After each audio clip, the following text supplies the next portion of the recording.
বাপরে বাপ কি ঠান্ডা পড়ছে।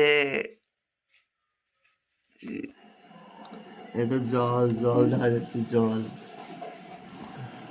জল।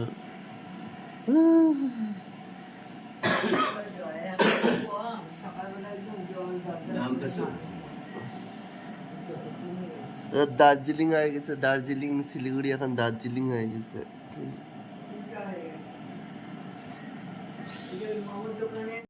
আমরা এখন দার্জিলিং টি খাচ্ছি, কি মজা। এইটা আমাদের দার্জিলিং টি। চা খেতে খেতে আমার মনে হলো একটু রাস্তা দিয়ে ঘুরে আসি। এমনিতে তো সকাল 6টায় উঠে যাই হাঁটতে, কিন্তু এই ঠান্ডার জন্য কিছুতেই আর যাওয়া হচ্ছে না। তাই বললাম ওয়েদারটাও দেখে আসি কিরকম ওয়েদার, আর সাথে রাস্তাতেও একটু ঘুরে আসি। আর যা ভাবনা তাই কাজ, ব্যাস বেরিয়ে পড়লাম রাস্তায়। আমাকে দেখলে পরে বুঝতে পারবে যে কিরকম শিলিগুড়িতে ঠান্ডা পড়েছে। এই দেখো বিবেকানন্দ, বিবেকানন্দের যে চারিদিকটা আছে সেই দিকটা দেখলেও বুঝতে পারবে ঠান্ডাটা কী পরিমাণ। কুয়াশা, হ্যাঁ একটু আগে তো আরও কুয়াশা ছিল। যাই হোক, বিবেকানন্দের জন্মদিন বলে কথা, বিবেকানন্দের কী সুন্দরভাবে সাজানো হয়েছে দেখো। হ্যাঁ তাই বলে এটা জন্মদিনের পরের দিন, মানে এটা 13 তারিখের ভিডিও, মানে 13 তারিখে এটা এইরকমই ঠান্ডা পড়েছিল। অ্যাকচুয়ালি 13 তারিখ না, কয়েকদিন ধরে এরকমই পড়ছে। শিলিগুড়িতে ঠান্ডা পড়ছে না, এবার এমনি ঠান্ডা পড়লো, বাপরে বাপ, বুঝতেই পারছো অবস্থাটা কি। এই দেখো রাস্তায় একটা কুকুরকে দেখলাম, সেও জামা পরে ঘুরে বেড়াচ্ছে।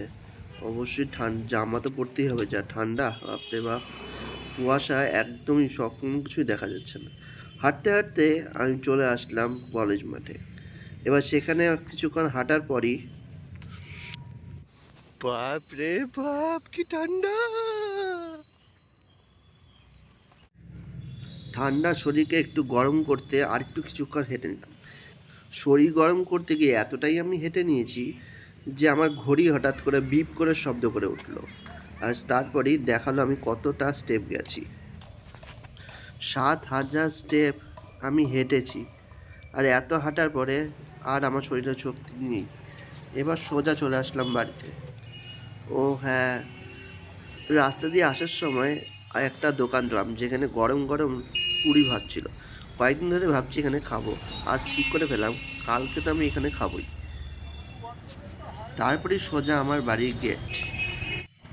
এই দেখো আমি বাড়ির গেটে পৌঁছে গেছি। এবার গেটটা খুললাম এবং আমি বাড়িতে ঢুকলাম। এবার হেঁটে আমি সোজা ঘরে যাচ্ছি, ঘরে গিয়ে ঘুমাবো। অনেক ঠান্ডা, আর পাচ্ছি না। চলো টাটা।